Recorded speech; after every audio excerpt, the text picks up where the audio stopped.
first. Very important for the exam. I have to make up my mind every time. Adi complete Telugu class, is complete English class. Yeah. 45,000 crore Ken-Betwa link project launched. Now, see, what is happening here? River interlinkages. Okay. Now, whether river interlinkage happened anywhere in the country before? Now, yesterday, Honorable Prime Minister launched Ken-Betwa river interlinkage project. Now, whether in the past any time did river interlinkage project happened in the country? Okay. See, we have interstate river interlinkage projects and intrastate river interlinkage projects. India's first interlinkage project between rivers happened in Andhra Pradesh between Krishna and Godavari in 2016. Krishna and Godavari, India's first interlinkage project. Pattisima, adi vinuntaru kada, Andhra Pradesh loni adi. Now the thing is that happened inside India only. Sorry, inside a single state. So obviously there won't be any sort of problems with respect to permissions. Ante kada. So people won't be, since they will be having common regional feeling, they won't be obstructing to this.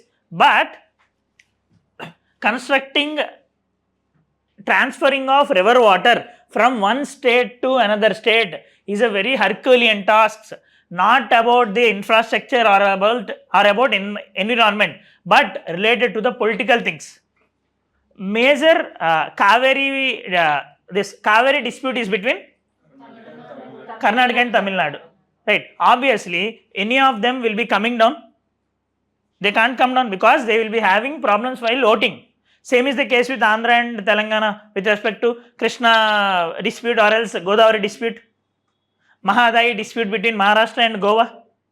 Right. Because it is not at all an easy thing to transfer water from one area to another area. I am talking politically. Okay. Now, we had a thing called National Perspective Plan. National Perspective Plan. Have you heard this word?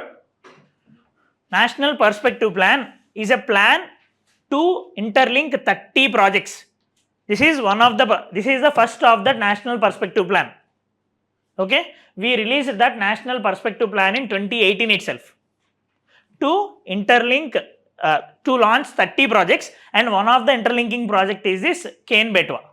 Okay, now our Krishna Godavari is not a project under this. Okay, because their intrastate transmission of water is only happening. Okay, now as per this National Perspective Plan, we have 30 projects, and under this 30 projects, first project to be launched is Ken-Betwa. Now this project is launched now. It is assumed that it will be taking around 8 years to get completed. Okay.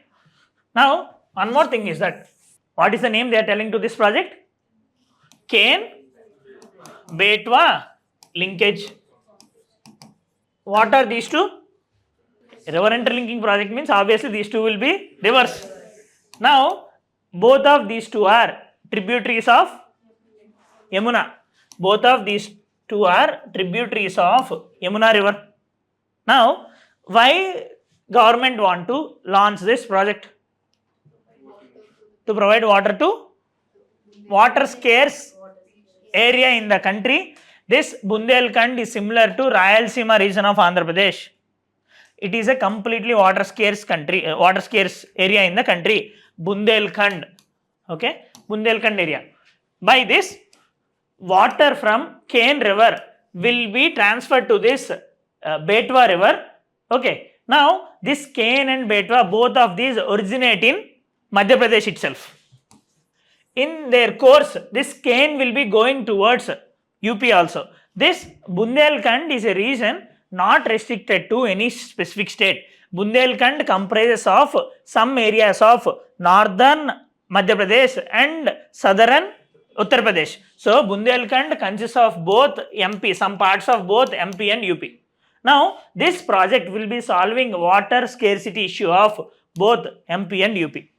Okay, and one more thing, with this project, one of the major reason for delay of this since many years is that if construction of this happens, 10% of Panna National Park will be submerged. Panna National Park will be submerged. This is a tiger reserve, this is a national park, this is a biodiversity reserve. This is having lot of biodiversity potential in the country. Now, obviously, environmentalists will also not accept. Okay. This is up to this Ken-Betwa interlinking project. Now, this information is sufficient for you to answer any prelims question. But in mains, you will be getting a question on interlinkage. See, whenever there is a news about interlinking, they had asked mains question. If I am not wrong, they had asked around 4 to 5 years back when this idea of interlinking had started. So again, since the project has been launched, they can ask about river interlinkage, positives and negatives. Mere cheppandi. Leave about this Ken-Betwa. Generally, river interlinkage, positives, negatives, or pros and cons. Why this is essential? Why this river interlinkage project is essential? So, water scarcity issue can be solved. By this, agriculture will be improved a lot. If water is there, crowding in of industries will be crowding in ante telusu kada. Crowding in of industries. See, the major reason of coming of Kia car factory came into Anantapur.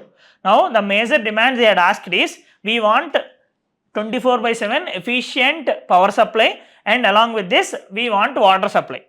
Now, this is in Anantapur region, which is relatively water scarce. So, at that time, CBN made some ventures and made them availability of that water. Okay. In the same manner, now the entry of Kia cars had happened because of that water project. The same thing can happen if water facility is available. Okay. Crowding in of industries, and there will be spillover effect on other economy. If you see, from the ancient times, the rise of civilizations happened across rivers, right? Rivers. So, there is a possibility of growth of interstate water trade, right? Avuna kada? So, water is a very cheapest form of trade. Avuna kada? Water is a cheapest form of transportation. So, logistics cost could be reduced, multimodal transport could be developed. Accept chestara? Now, negatives. Now, one more thing, sorry. Can you link anything of this in your society part? Chavandi. Positive. Okay, all this obviously happens. It solves one of the problem in the country. Regionalism. See, Bundelkhand demands a separate state. Bundelkhand, as Telangana demanded separate state, Bundelkhand also demanded separate state. Now, because of this, economic growth will be happening. So, we can reduce the regional agitations, regionalism agitations. So, social stability will also be better. The places or the areas which have been faced development deficit, could also see the phase of development, right? So, regionalism in the country could also be handled by this. Okay, na? Now, tell me the negatives of this. First thing, environmental damage. Environmental damage, you can quote about the example of Panna Tiger Reserve. Next, displacement, heavy displacement will be happening, not only normal displacement. Next, high gestation period, high initial cost setup, and also high gestation period, it takes a lot of time. Next, the further issue is that political issues will be there, and major problem is that, is it right to change what God or nature had given to us? What happens in future? Heavy flooding happens, all the areas will be submerged. We do not know what will be happening in the future because of climate change. So, too much tinkering on natural resources will create problems to humanity. Okay. So, we shouldn't touch Mother Earth in a very higher manner. There should be some restrictions to it. Okay. So, these are some negatives. Okay. So solution, whether we need to continue with this or not. Yeah, obviously, since government view is to develop this, we need to accept this national perspective plan. But the thing is that care must be taken that minimal amount of environmental damage will be happening, minimal amount of biodiversity damage will be happening, and there should be some ready-made setup plan to handle any sort of things in the future. Okay, this is positivistic conclusion. Okay, next, and one more thing, while launching this, Honorable Prime Minister had given credit to B.R. Ambedkar, because he said that B.R. Ambedkar first envisioned the idea of river linking, river water interlinking. దానికోసం ఈయన ఇప్పుడు announce చేసింది అది అంబేద్కర్ పేరు అందుకే తీసిండా.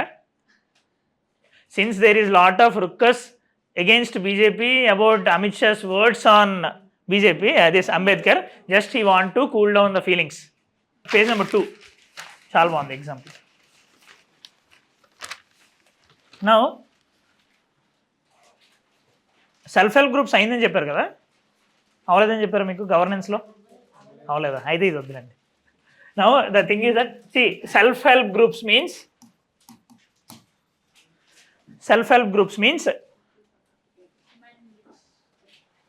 self-help.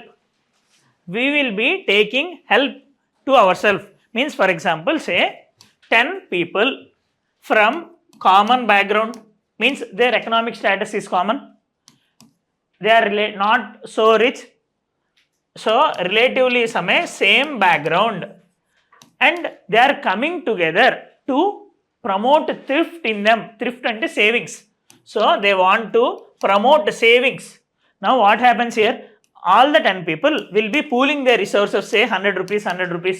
Now if one person in that 10 members wants 1000 rupees, they will be giving themselves loans. Okay, now they are helping themselves kada, that's why they are calling it as a self-help group. Now there are different modalities to this. Since we want to promote women empowerment, self-help groups act as a major thing. Since we want to promote women empowerment, self-help groups play a major role. Why? Because say a individual person in this 10, say individual person Lata, while going to bank, she might not get loan because she might not have any collateral to. Now if all these SHG will be a formed group thing, bank will be interested to give loan by seeing this group. So financial inclusion will be happening by this, and with this they will be investing that money for their entrepreneurship. So rural development will be happening, women empowerment will be happening, financial inclusion will be happening. They will be getting microfinance from banks, right? So this SHG is a major thing in the success of country. Andhra Pradesh government during CBN's first tenure, if I am not wrong, it had launched Dwakra సంఘాలు అంటాం కదా మనం, in Andhra and Telangana also they are there. Now basically what they will be doing, same, that the activities which we have discussed, Dwakra will be doing the same things. Jointly they will be implementing some schemes. Kerala government is making SHGs implement government schemes in the ground level. Similarly, Telangana CM, after he came to throne, he gave the tender of making school uniforms to SHGs. Okay, they are getting employment opportunities, no? Honorable Prime Minister started the idea of Lakhpati Didi in the budget. Lakhpati Didi, to make around 10 crore, there are around 10 crore SHGs in the country. So by this he want to make women Lakshadhikari. Basically they will be having 1 lakh earning per year, Lakhpati Didi ani. Now in the same manner there are different initiatives launched by different states and all. See, SHG as a topic very important for the exam. You will be getting question for sure. Okay, when you will be having class on that, you will be knowing better. And further, why I want to discuss this, because as I mentioned earlier, Revanth Reddy's government gave the tender of making the school uniforms to SHG women. In the same manner, now he wants to establish Indira Mahila Shakti canteens with the help of SHGs. Means canteens will be given, government canteens will be opened by this SHGs. They will be government will be helping them in giving aid. Okay, so they can run entrepreneurship and they can earn money. They can return back. So by this, women entrepreneurship will be happened. You can add this as an example. Mahila Shakti canteens, Indira Mahila Shakti canteens. SHGs and ento. There are different see, SHG is very important for the exam. I am telling repeatedly. We have different schemes to promotion of SHG. For example, flagship scheme in promotion of SHG is SHG Bank Linkage Program. So launched in around 1992, if I am not wrong, SHG Bank Linkage Program. The problem is that even if SHG women are going, banks are not giving loan. So what government had done, government had linked this SHG and banks such that banks must mandatorily give loans to SHGs. Now, what if SHG is not repaying them back? So, to implement this scheme and to act as collateral to this, there is an organization called NABARD. This SHG Bank Linkage Program is an idea of NABARD. Okay, this is a flagship scheme implemented by NABARD. Similarly, there is one more thing, SHG Bank NGO Linkage. Now, banks are giving them loan. Now, how can we guarantee that they are able to utilize their money properly? They might waste because earlier they do not have any entrepreneurial skills.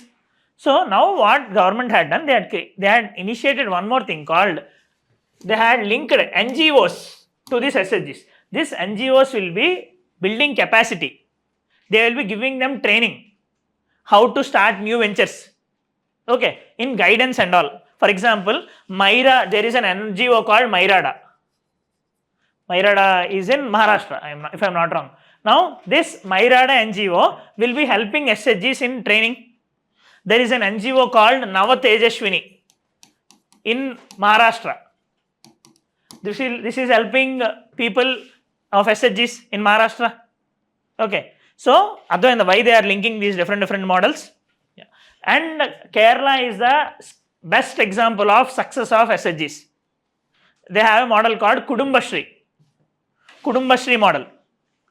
This Kudumbashri model, while you will be reading governance, you might get all these things. Now, Kudumbashri model loni,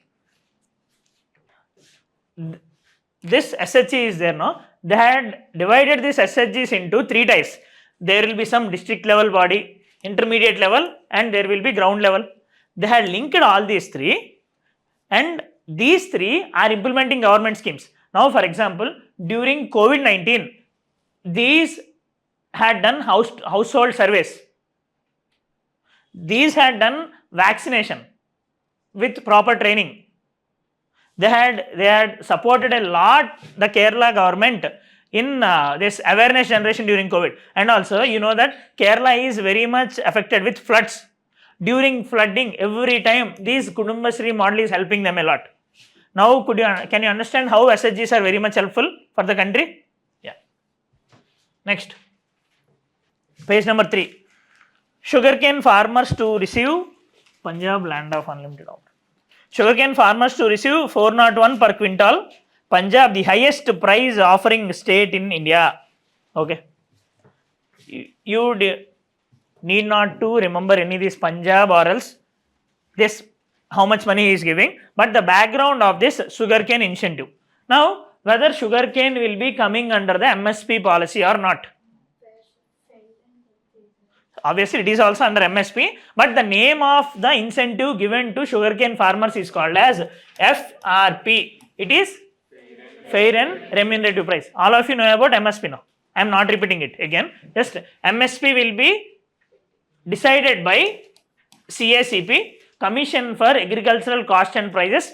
This will be finalized and announced in the country before the sowing season of that specific crop by Cabinet Commission on Economic Affairs, Cabinet Committee on Economic Affairs. Cabinet Committees చదివారు కదా, How many cabinet committees are there now? 8. Who is the head of this Economic Affairs Committee? Prime Minister. Okay. Is Prime Minister there in all the 8 committees?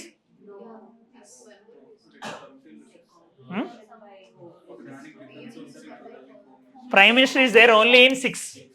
Okay. He is not there in accommodation and parliamentary affairs. Okay. For one, Home Ministry is the chairman. For another thing, Defense Ministry is the chairman. Okay. Now this we have 22 plus 2 crops under MSP, sugarcane under FRP, fair and remunerative price. Now this is announced by FRP, MSP, all these are announced by, that means central government. Now whether state governments will be announcing these MSPs? MSPs as a policy statement will be announced by central government, union government only. If wanted, state governments can give additional money on that. Okay. Now state governments are announcing in addition to this FRP some better price for sugarcane. That is called as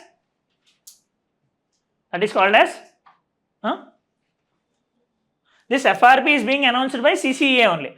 States are also announcing one more thing. For example, here Bhagwant Mann had announced 401 per quintal. This is called as SAP, State Advised Price. Every state is announcing this just for political things or else to help their farmers. రెండోదైతే ఇంకా better వాళ్ళు చేసే దాంట్లో. Now this state advised price is generally more than FRP or less than FRP. Why? So obviously people must get attracted to them. So SAP will be more than FRP. SAP will be announced by different state governments. Generally sugarcane growing states in the country are Maharashtra and Uttar Pradesh. Okay, and Punjab also grows to some extent. Okay. Page number 4. Clean and green energy policy soon. Telangana is set to introduce a clean and green energy policy. First of all,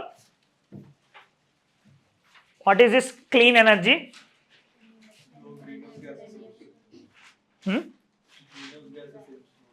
So basically greenhouse gas emissions, global warming or climate change will be relatively less while we are utilizing this energy. Okay. Now what are different types of energy sources in the country? Different types of energy sources in the country. So, okay, yeah. So generally I can divide it as fossil and non-fossil fuel based, or else renewable or non-renewable. Okay, or else conventional, non-conventional. I can divide anyway, but for simplicity I am dividing them as fossil and non-fossil fuel. In fossil you will be getting coal, natural gas, crude petroleum or petroleum oil. Okay. In non-fossil you will be getting solar, wind, hydro, coal is thermal. Okay. Hydro, large and small. Okay. Next, nuclear. Okay. Next, tidal. Next,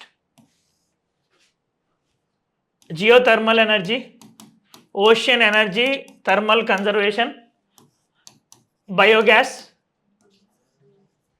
Okay. Or else recent times green hydrogen, still recent innovations like fuel cells. Now why in recent times there is rise of utility of all these non-fossil fuel based energy? Yeah, basically these fossil based energy are highly polluting and also those are non-renewable, so they might get extinct in the future. So non-renewable. we can't completely rely on them because in future it might create a problem of energy insecurity. Okay, and also we have commitments from international level like UNFCCC. We have to phase down our coal. We have commitments. We had made our commitments in the form of Paris deal and also INDC's Panchamrit goals to make non-fossil fuel energy, this renewable energy 50% of our energy basket. We need to produce a non-fossil fuel based energy of 500 gigawatts, right? Okay, now these are our targets, different targets, and also we had net zero target by 2070. So we had all these things. If we are relying solely on fossil fuel, it is not possible. That's why we are focusing on non-fossil fuel. So now tell me currently whether fossil based energy is more in India or non-fossil fuel based? Non-fossil. Currently it is 54 and 46. Okay. Currently it is 54 and 46, and in this 54 also only coal alone 46.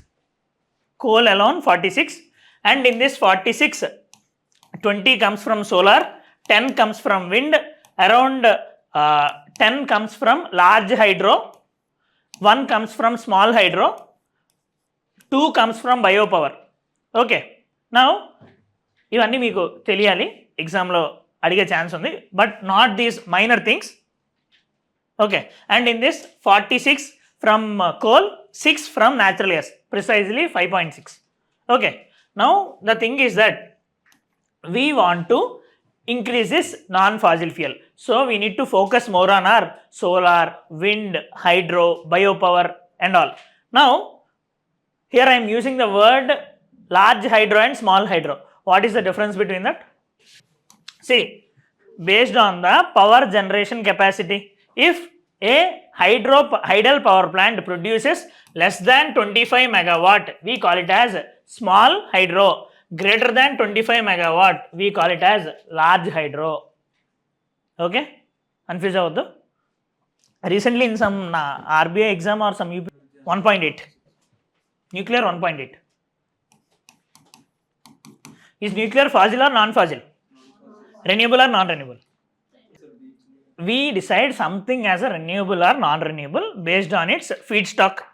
Whether it is, if its feedstock is finite, it can be replenished, we call it as, if it is finite and it cannot be replenished, we call it as non-renewable. Uranium is finite. So obviously it is non-renewable in the country. But the thing why this major confusion is that all the remaining non-renewable like coal, fossil fuel, all are environmentally polluting. This nuclear is a highly cleaner fuel. Avuna kada? So it is highly clean fuel. That's why this is the confusion. But as of now, in future government of India might change, but as of now nuclear energy is in non-renewable. Why I am saying this? Because in past government had changed some things. For example, up to 2 years back, large hydro is considered as non-renewable in the country. 2 years back they had changed it to renewable, because large hydro, even though this water is a renewable thing, it will create lot of environmental problems, lot of displacement, lot of damage to the biodiversity over there, and high amount of investment. So that's why they generally do not consider it as part of renewable earlier. But we had our commitments in Paris deal and all. So we had one of the commitment to make fossil fuel to 50%. So only if we add this 10, then only it will be possible for us. So that is also the reason. Further, now the thing is that if India wants to, and one of the target of India is to 50% of energy should be from renewable and 500 gigawatts of energy. 500 gigawatts of energy should be from non-fossil fuel based. Now, overall, what is your expectation of total energy generation capacity in the country now? total energy generation capacity in the country now at present. Means we are using power for hotels, industries, classes, agriculture and all. What is the total energy generation capacity in the country? We told now out of our energy generation capacity, 54 is from fossil, 46 is from non-fossil. What is the total capacity? Currently 464 gigawatts. In this 203 gigawatts is non-fossil. Sorry, 203 gigawatts is renewable. Okay, renewable. Now our target is to make this 203 to 500. Okay, because sense avadanikana adi numbers cheppa. Generally I won't believe in these numbers, but to make that sense I am telling you. Okay. In environment, while we will be discussing about all these things, you can know better. Paris deal and all, Panchamrit targets. Now the thing here is that to achieve the goal of net zero by 2070, or else to achieve all the targets, if only national level planning will be happening, it is not at all beneficial. So every state must come up with this clean energy policies. Okay. For example, Andhra Pradesh government came with clean energy policy 4.0 for 2024 to 2029. By that they are attracting renewable energy investment. Similarly, Telangana government is also coming with this clean and green energy policy. Okay. Now you understood the utility of these policies. Next, Congress Belagavi session from today to pay homage to Gandhiji and Ambedkar. What is the significance of this Belagavi session 1924? Chapal, అది మీ పర్వాలేదు నాది కాదు. Indian National Congress formed in 1885. Every year it used to conduct sessions generally in December and in special sessions in some other times also. Now there used to be one president for those sessions. Now what is the speciality for 1924? 1924 session happened in Belagavi or Belgaum. What is the specialty? Mahatma Gandhi enti? Mahatma Gandhi presided for the first and only time. First time and only time. Okay. See, INC presidents, their timeline, everything is important. Whatever happened in which session, Lahore session, Harihara, and this, all these sessions, Haripura session, all these are very much important. Surat session. Remember all those things. Now 100 years ayindanta, so Sonia Gandhi ji and all other want to commemorate this. Naidu meets Modi, seeks financial aid for Amaravati, Polavaram projects. Now say nothing is important over here, but we got sanction of 15,000 crore for Amaravati's development from the central government with the help of World Bank. Okay.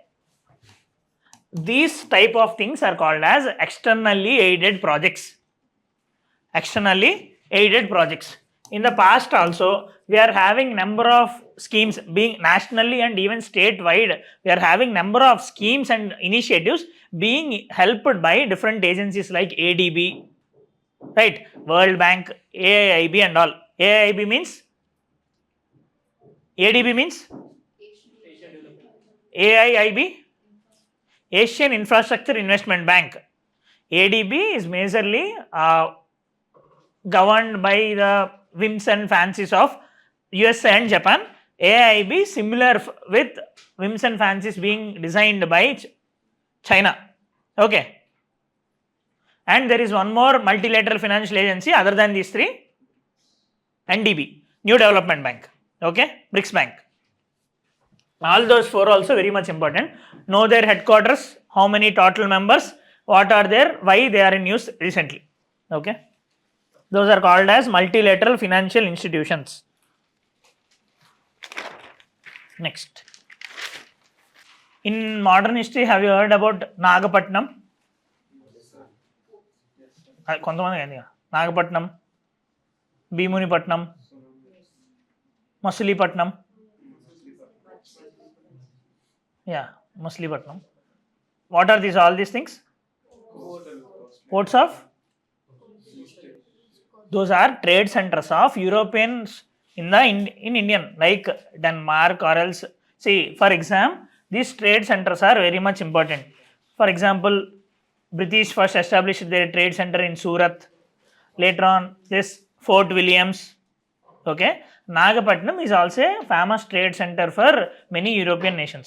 Now, they had written this article basically in 2014.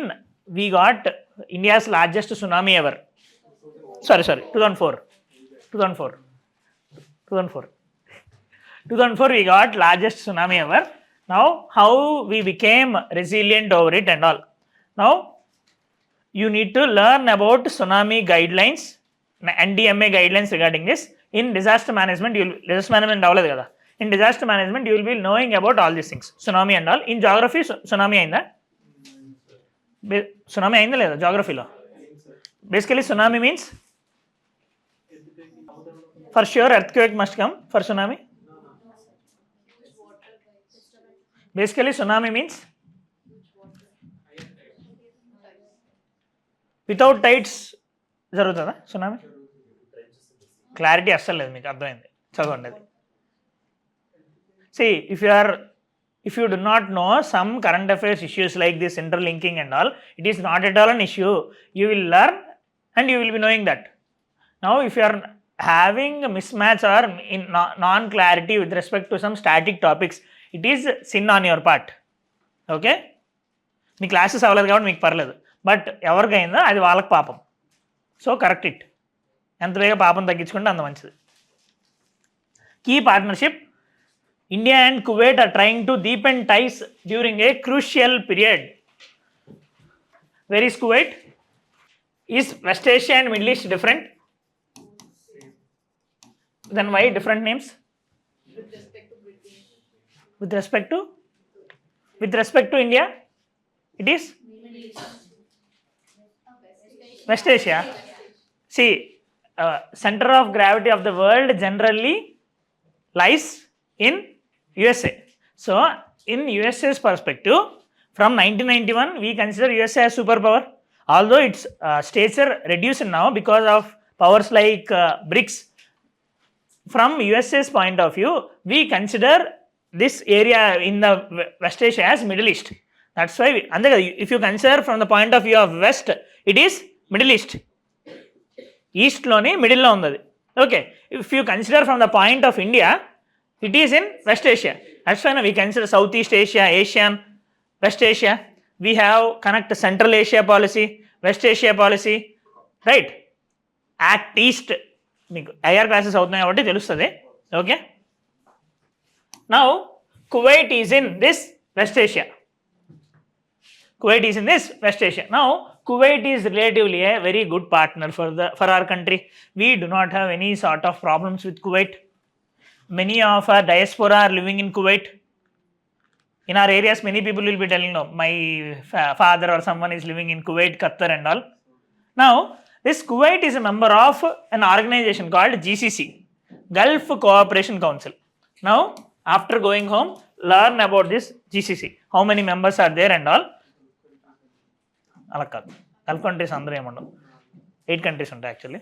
Yeah, now learn about this GCC and why India-Kuwait relationship is very much essential now.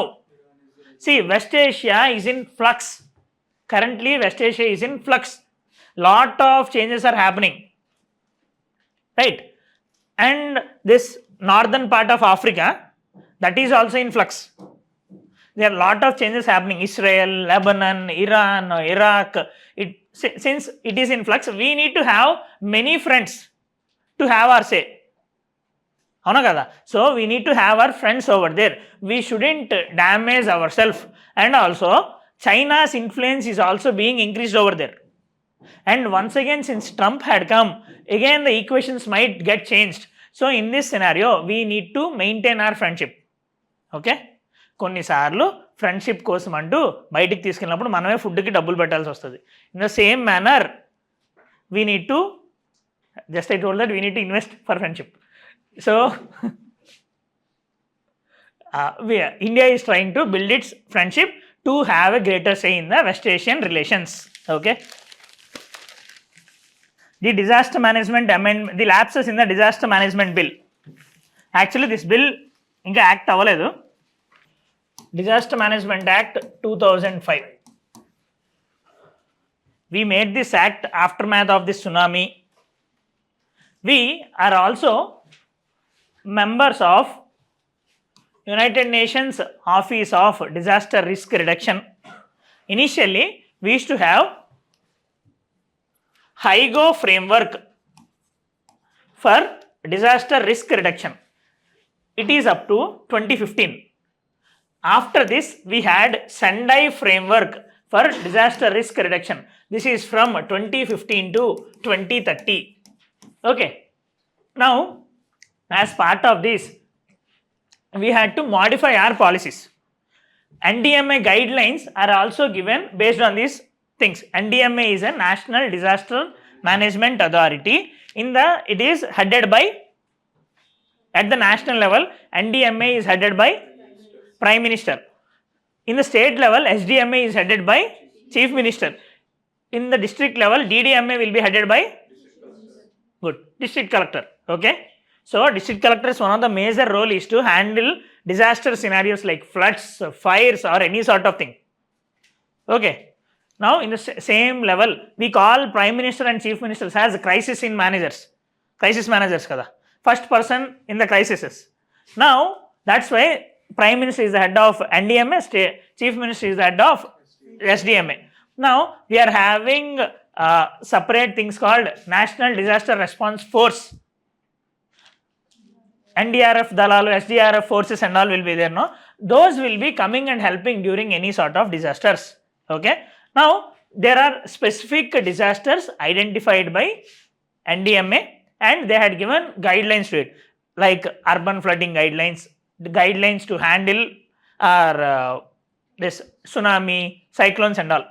Now, since government had moved some this amendment to our Disaster Management Act 2005, it will be imperative to know this for our exam also. Let's wait. Actually, 2 to 3 more opinions will be coming in the next week. I will discuss them. Okay. Some 2 to 3 more opinions. We can have 360 degrees view of that.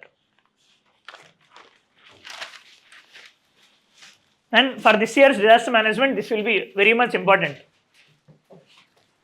Center at to formally scrap free movement regime with Myanmar. What is this free movement regime? See, we are having free movement regime with only one of our neighbor, that is Myanmar. What is this free movement regime? This is India. This is Myanmar. 10 kilometers this side and 10 kilometers this side. People over here can move, can trade, can transact without any permission. Even if it is in Myanmar territory, Indians in this, habitants in this can go and move there. This is called as free movement regime. We had done this so that easy movement, and because from ancient times many trade linkages happened in that areas. Now the problem is that Myanmar is in hands of not a democratic government. It went to a military junta in 2021. Aung San Suu Kyi, all of them have been jailed. Now, obviously, it could become a safe haven for our northeast insurgents, our Kuki rebellions or else this Naga rebellions, all might take safe place in this Myanmar. Now, in this manner, many foreigners might also come over there because China is also talking with Myanmar. Okay. Rohingyas, one of the major issue is Rohingyan issue in Myanmar. Rohingyans are somewhat like illegal immigrants in Myanmar. Myanmar government do not want those Rohingyas in their country. So, Rohingyas have been sent outside and many Rohingyas are looking for other places. Now, since there is free movement regime, they might come to India also. That's why Ministry of Home had repealed this free movement regime. This report says that they had told only formally, but there is no notification as of now removing this free movement regime. Okay. This came into existence in 1968. Initially, it used to be 40 kilometers here and there. Later on, it was reduced to 16 kilometers and further reduced to 10 kilometers. Okay. PM to distribute 58 lakh property cards to provide record of rights. While discussing about, have you heard about the scheme Swamitwa?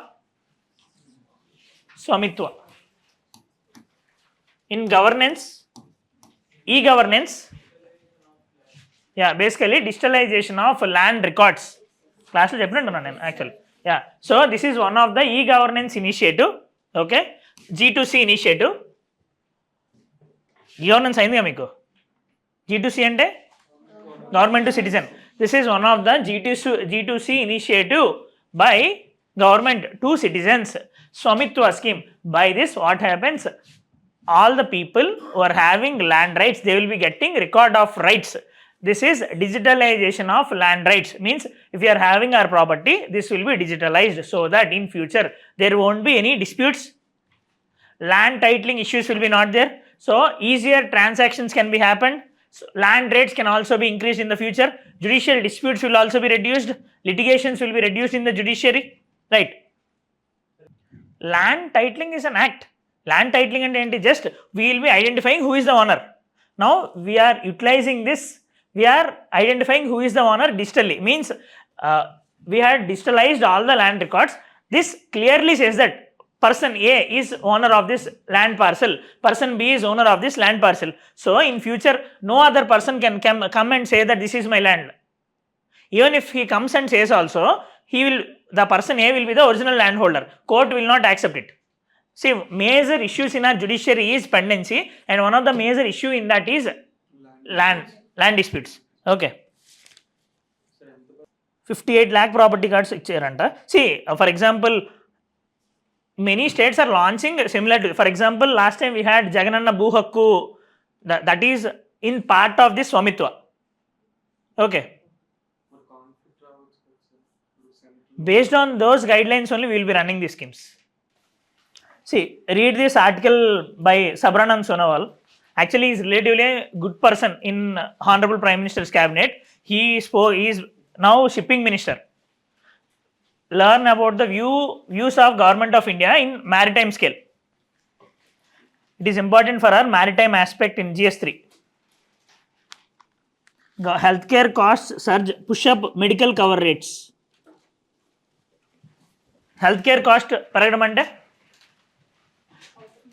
Out of pocket expenditure is being increasing, and further the cost of treatment is also increasing. So now what is happening ante, medical cover rates, we told that 76% of the India's population do not have insurance penetration, right? Society class. Now the thing is that medical cover rates, companies are trying to increase the insurance premium, because in future the cost of hospitals is being increased, right? So that's why insurance companies are also increasing their premiums. Basically, the health topic which we had discussed is sufficient. See, now if you are seeing any sort of current affairs related to that, you can add in that. For example, you had notes about e-governance. You can add about this Swamitwa scheme. Okay. This year, Government of India's fiscal deficit target is 4.5%. Okay. Our target is to reduce our fiscal deficit to 4.5% in financial year 26. What is this fiscal deficit? Basically, to say simply, it is the total amount of borrowings that is needed to make our revenue expenditure and capital expenditure excluding borrowings. Okay. In this year's budget, it is budgeted to make our fiscal deficit 4.5%. Yeah. Any more doubts? Yeah. This is important. Page number 12. Japan raises serious concerns over China's military buildup. See, the coming together of Quad. Quad is a coalition between of US, Japan, Australia, India. Now, what is common among all these things are, all these are Asia Pacific countries, and also they have a common enemy or opponent called China. Okay. Now the thing is that China is increasing its militarization across the oceans. Now, for example, it is trying to utilize the strategy of string of pearls, as I mentioned earlier, string of pearls in Indian Ocean island. Similarly, in this East China Sea and all, it is also trying to militarize different islands. As part of that, Japan is already having a dispute with China in the case of Senkaku Islands. Have you heard this? Senkaku Islands. విన్నారా? Last year ఎగ్జామ్లో వచ్చింది, 23 ప్రిలిమ్స్లో వచ్చింది. Senkaku Islands dispute is between which two countries అని? Between China and Japan. Okay, ఇదేం చేయాలి తెలిసినండి? Point in your map. Okay, maintain maps along with yourself. Yeah, thank you. అర్థమయ్యా అండి?